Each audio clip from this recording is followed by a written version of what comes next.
what do you think is more true? That eating the wrong types of foods makes you depressed, or depression makes you choose the wrong types of food? In 2019, I was walking up my steps to my house. It's only a few steps, but I was out of breath, and I Mhm. knew that I needed to change. And so you can continue being more productive. Your Hmm. mood is more stable, and Yeah, a lot of other benefits by just going for a walk after you had carbohydrates. and doing that was another boost to my ego and my motivation. Are you ready to revolutionize your health and reconnect to your primal self? Welcome to the Primal Shift podcast. I'd like to thank Peluva for sponsoring this week's episode. Peluva is the brand behind my favorite zero-drop minimalist shoes with the distinctive five-toe design that allows for correct dynamic movement of the foot when walking or running. The latter is impossible when toes are encased in a single box, even a white box. I love my Peluvas because they give me the most authentic barefoot style experience, but with sufficient cushioning to use them all day, even on hard surfaces. Peluvas are also incredibly stylish and I really like how they look. I've been using my Peluvas during intense CrossFit workouts, while walking the dog, and even during a recent 8-day trip to Disney World, and they've been unbelievably comfortable. They feel like walking barefoot on a putting green. Now you can try a pair of Peluvas with no risk by visiting peluva.com. That's peluva.com. Make sure to use code KUMMER for 15% off your first pair. And now back to the episode.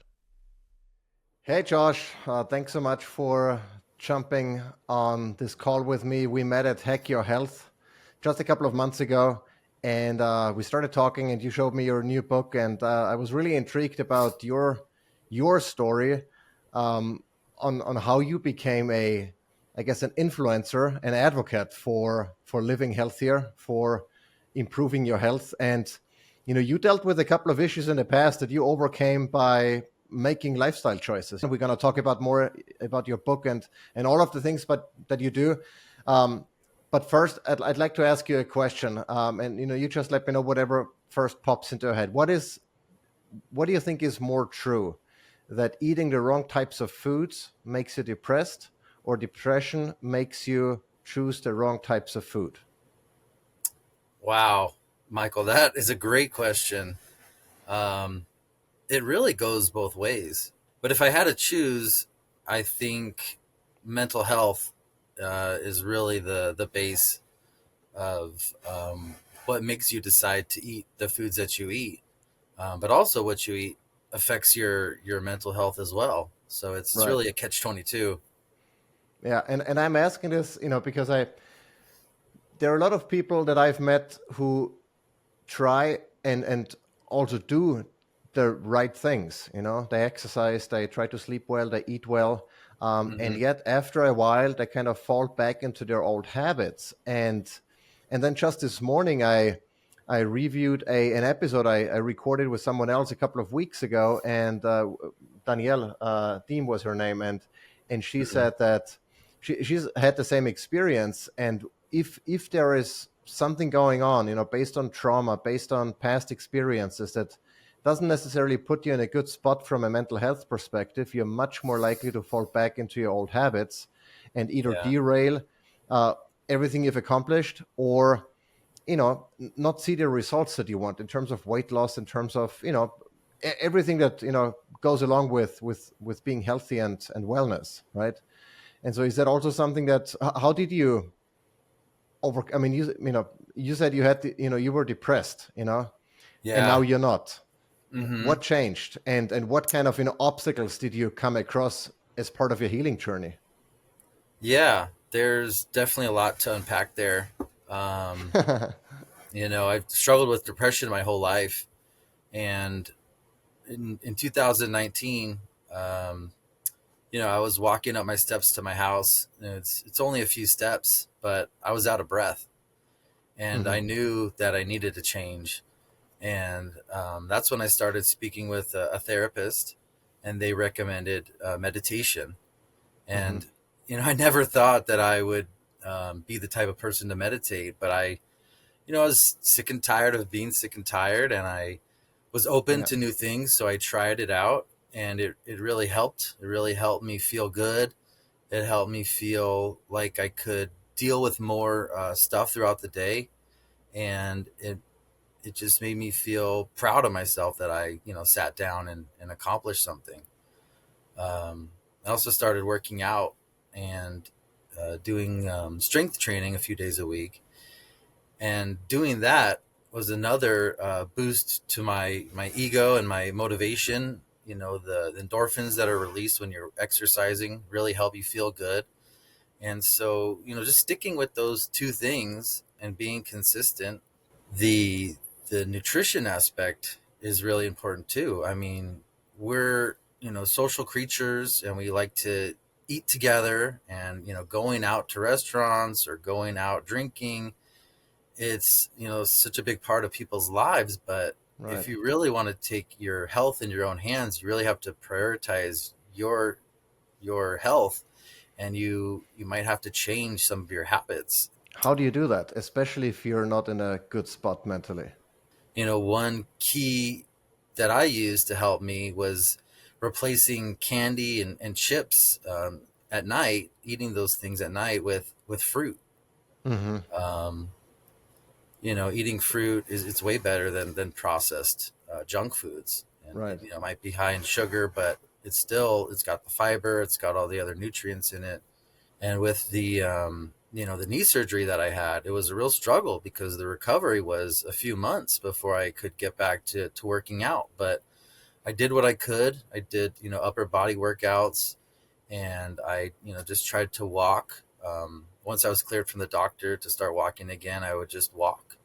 And, Hmm. walking is a really, really critical health tool that people, I don't think, use as much. I mean, even just going for a short walk after every meal can help with digestion, can help with your mood. You're getting that sun, you're getting that fresh air, you're in nature, and just, gives you time to think about stuff. There are two things I wanna get back to, but one thing regarding the walking, especially after a meal, especially after consuming carbohydrates, I've Mm-hmm. noticed a significant improvement over how my body responds to carbohydrates, especially simple carbohydrates like from fruit or whatever the Yeah. case might be. If I go for a walk, so it blunts my blood sugar response dramatically, Mm-hmm. and the advantage of that is, ignoring all the long-term health benefits of not having your blood sugar spike like crazy all the time, but you have less of a drop. And if you have less of a drop, that means you feel less crappy 1 Mm-hmm. and a half hours later after you had that Yeah. carb That, rich meal, right? that And so you're more, crash. exactly, the crash. And so you can continue being more productive. Your Mm-hmm. mood is more stable, and Yeah. a lot of other benefits by just going for a walk after you had carbohydrates. Mm-hmm. It's so simple, right? And the second thing that you mentioned is, make those, replace candy with fruit. It's something so simple, right? But it's meaningful in Mm-hmm. in the greater scheme of things, because for the brain, I think it's a success if you manage to say, you know what, no Snickers bar, I'm gonna have an apple or a banana or blueberries or what have you.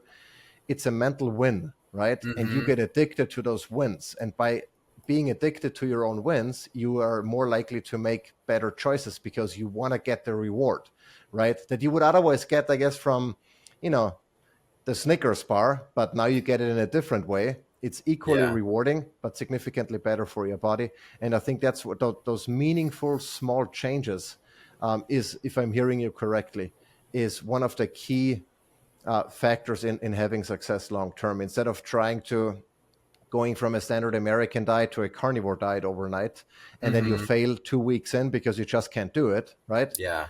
It might be better to take those, depending on the type of personality, of course. But if you're already mentally in a bad spot, then doing something incredibly challenging that has a high risk of failure might not be the best approach. I definitely agree with that. I recommend making small changes over time.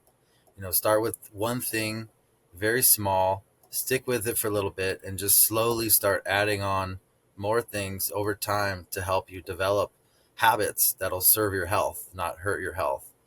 Hmm. And I promote prioritizing protein.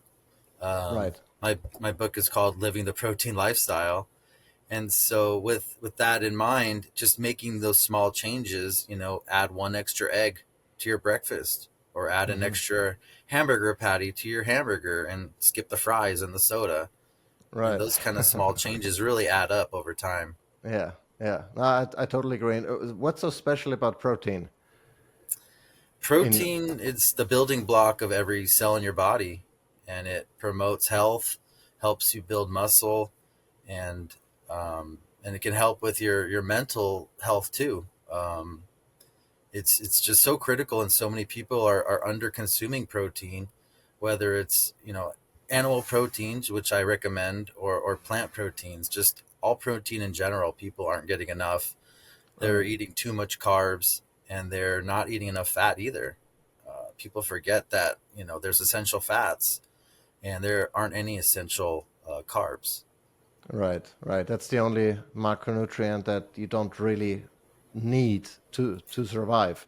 Some Yeah. might argue, if depending on, your physical activity and stuff, there are benefits to consuming carbs, right? Hmm. But you're certainly not gonna die if you don't eat them. Whereas if you stop eating protein or stop eating fat, you will die. Yeah, there's people that have been on the Uh, carnivore diet for 10 or 20 years, and they're perfectly healthy. But there's other people that can't do that, and they need carbs. And right, as long as you're getting it from whole foods, I think that's totally okay. As long as you're prioritizing that protein first. right, right.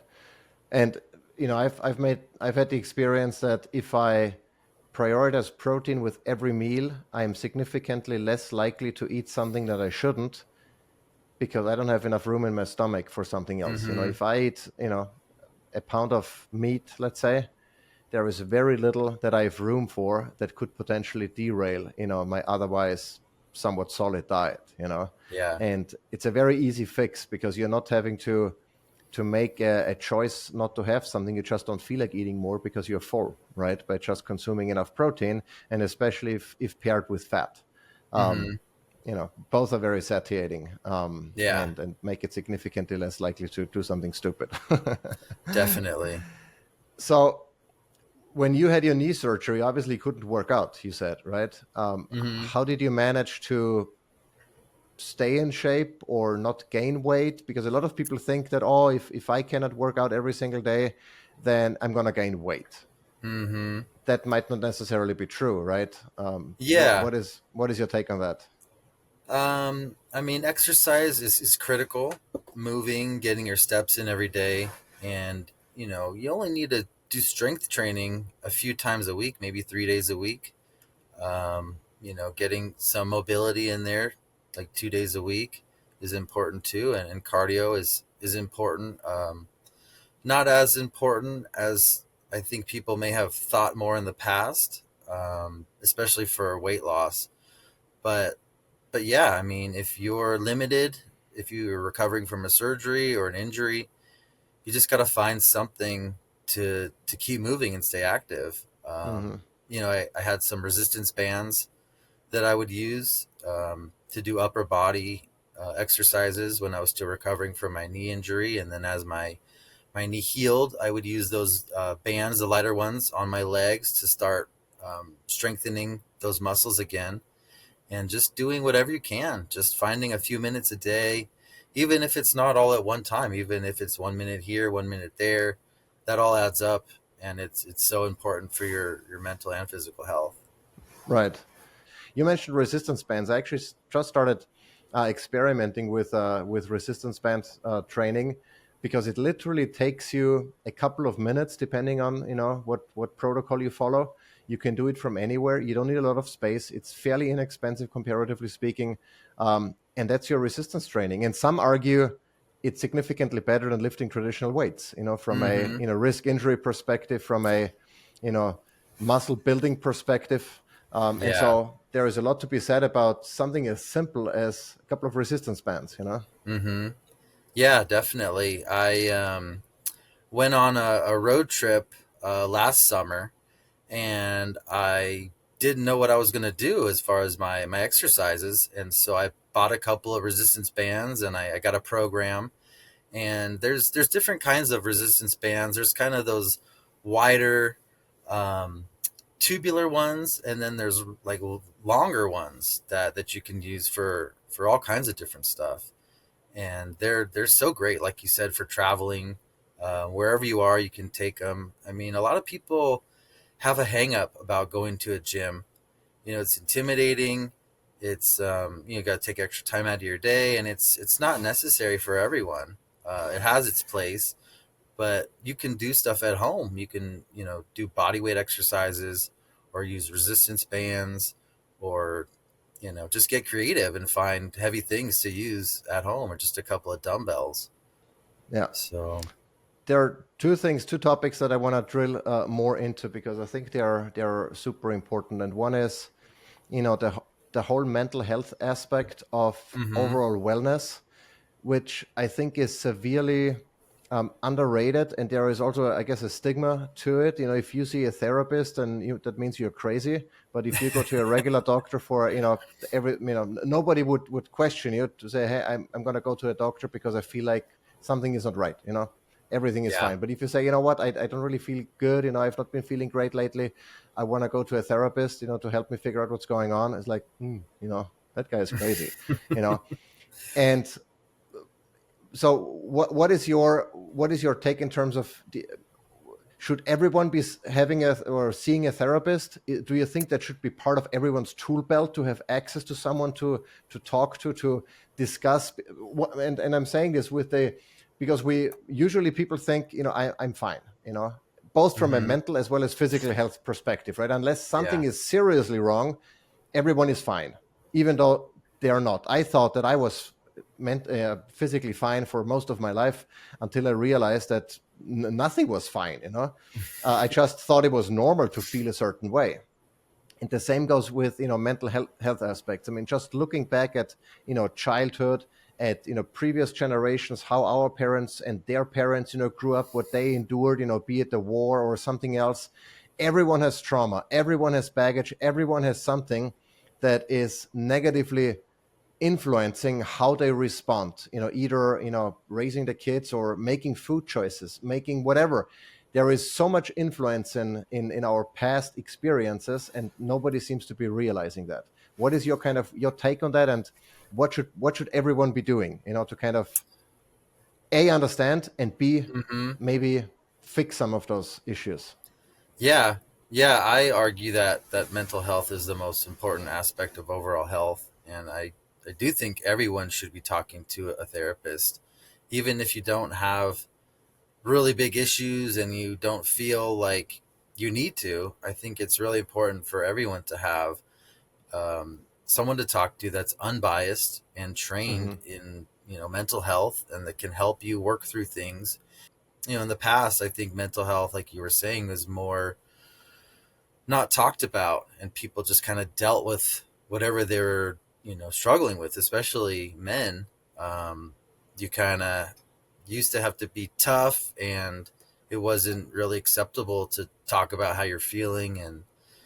And it's really, now it's becoming more socially acceptable, and it's just so critical.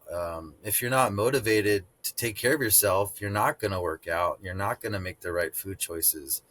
So there's a few things you can do besides speaking with mental health professional. I know some people can have financial limitations, or just availability, or they might not want to talk to someone. But even just something as simple as having a gratitude practice, where you sit down and take a few minutes and just either think about it or keep a gratitude journal, and just think about what you're grateful for and what you have. Your physical, um, your physical abilities, people that you have in your life, and where you are. Just thinking about those things can really help you have a more optimistic look on life, and think of what if I could do this versus what if I can't. Yeah, there was So. I don't know where my wife read it, but a while ago she said, whenever we think like I can't, switch that in your head to how can I? something is what has really worked well for me is if I'm overwhelmed and I go, I take off my shirt, go to the backyard, I just sit on the grass, I get my grounding, I'm just in contact with my skin is in contact with the soil. I just sit there, I close my eyes, and I focus on how the sunshine feels on my skin, especially in summer when you can really feel the sun like piercing into your skin. You can really feel the energy being transmitted, and just being present and feeling that. Listening to the birds, listening to what's going on around you. That's just nothing more than being present in the moment instead of thinking of oh, what I have to do next or tomorrow or what did I do yesterday wrong or what have you. Just being present and doing that for just a couple of minutes, I get up and I feel better, regardless of how I felt before, right? Yeah. And it's free. There, you don't need anything. You don't need to pay anyone. All you have to do is take off your shirt and your shoes and find a patch of Hmm. grass. Yeah, it only takes a few minutes, and it makes Yeah, such a big difference. yeah. The second thing I wanna, since I know that you're working on a cookbook, right? Um, Yes. Food preparation. Why is that important? When you cook at home, you can serve yourself the right ratios of the macronutrients. When you eat out, they usually don't give you enough protein, and they usually give you way too many carbs. So Mhm. when you're cooking for yourself, you can decide how much of those macros you get. It's really hard to find quality food when you're eating on the go. And the one thing, nobody usually nobody else cares about your health as much as you should care about your health, right? If you go to a Yeah. restaurant, you cannot expect the cook there or the chef there or the restaurant owner to care about your health. Hmm. They usually don't, and Yeah. so just assuming they do, I think is already a recipe, pun intended, for disaster. you know Right. There's a few restaurants that are health focused and use good ingredients, but for the majority of them, they're using the cheapest ingredients possible so they can make the most profit. And those ultra processed oils are a really big factor in people's health these days. They're using Right. these oils for deep frying, for sautéing, for everything, and they're so inflammatory in your body.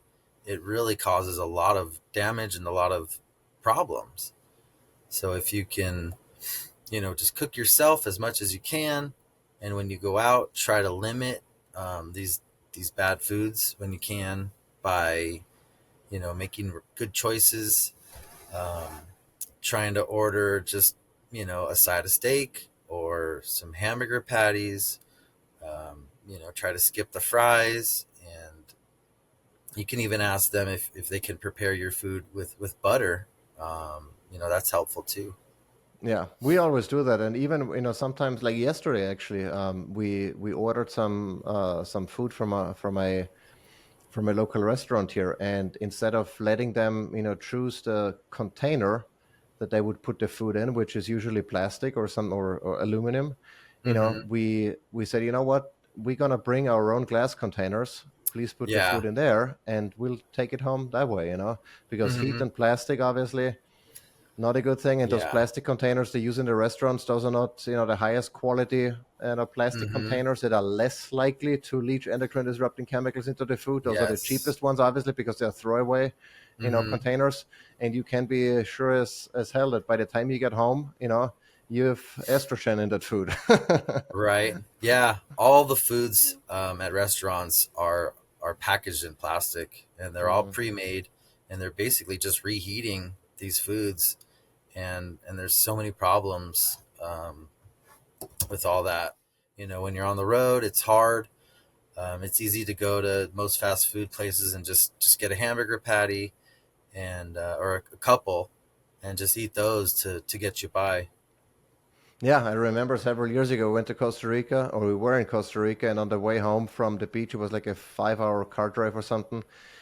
We got hungry and we just drove to McDonald's and, ordered, eight patties, beef patties. Um, Hmm. and that was it, And Yeah. I don't know exactly what's in there, but it's definitely better um, than having the hamburger, basically the entire thing with the Yeah. bread and the seed oil sauces and everything. Mm. And I mean that was, I think, I don't know, 5-6 years ago. Probably these days I would choose to fast rather than eat a McDonald's patty.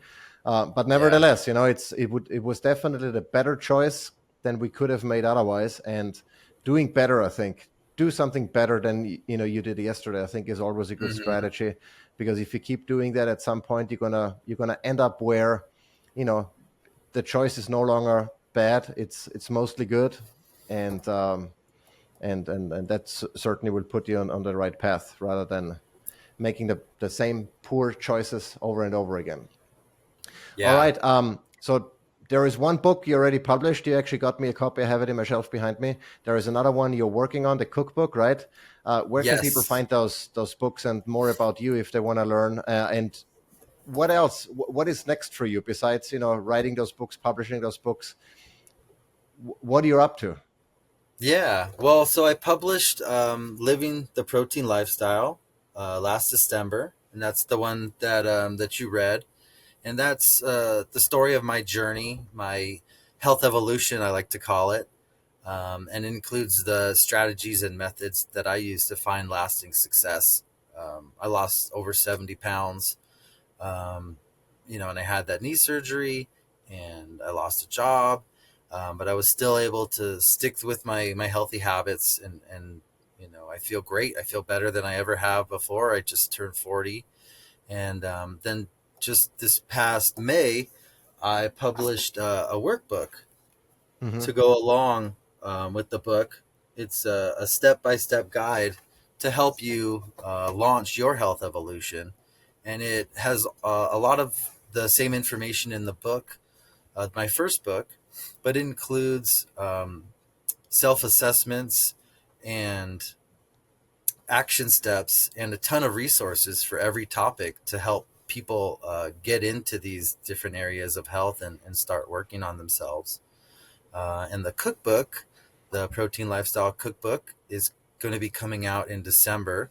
And that is filled with all the recipes that I've used over the years to find success, high protein, low carb recipes that are easy to make.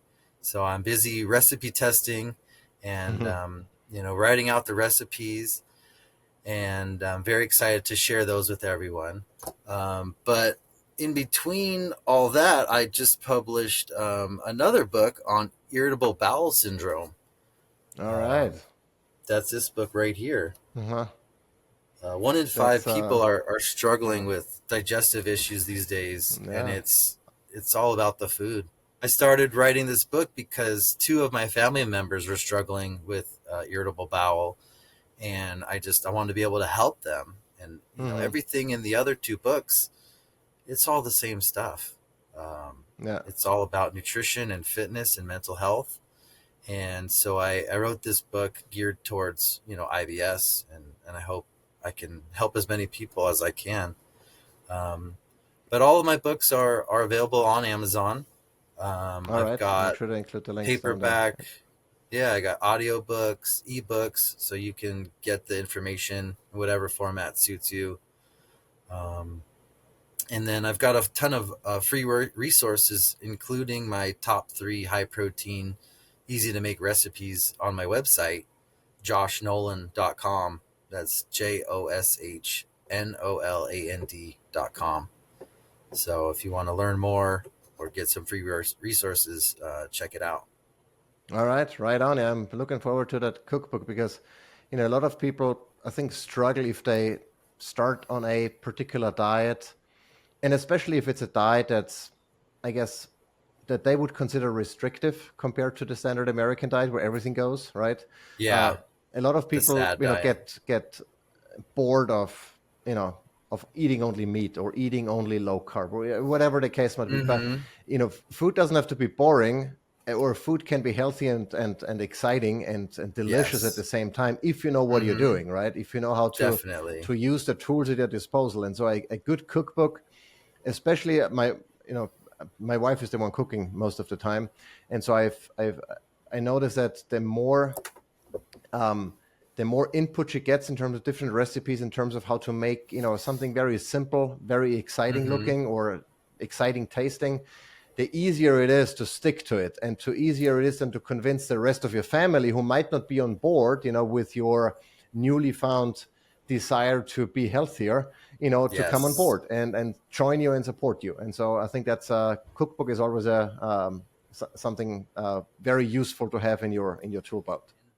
Having a variety of different recipes at your disposal really comes in handy too. I tried Yeah. the carnivore diet in January, and it was really hard. I got really bored really quick with just eating Mm, steak and ground beef. And so, I dug into my recipes and I found other ways to spice it up a little bit, make it more interesting, make it a little different and get some variety. And yeah. that's what you have to do. It's All just keep right. it interesting and look at new recipes, get excited about trying different things. And as long as you stick with it, you're going to feel good, you're going to look good, and you're going to be happy. Right on. Well, thanks so much for making the time for joining me on the podcast. A lot of good information. Looking forward. I'm going to link all the books obviously down below. I read the one, the protein diet book. It was very much. I told you that before on the same page as we're on here and with the Kummer family and how we eat, how we Mm-hmm. live, how we prioritize certain things over others. And so I Yes. think it's a really good guideline, and it's flexible enough at the same time. I think that's very important. It's not as restrictive as a lot of people think. In fact, Mm-hmm. I don't think it's restrictive at all. But obviously, if you come from a standard American diet and a standard American lifestyle, everything else appears to be restrictive.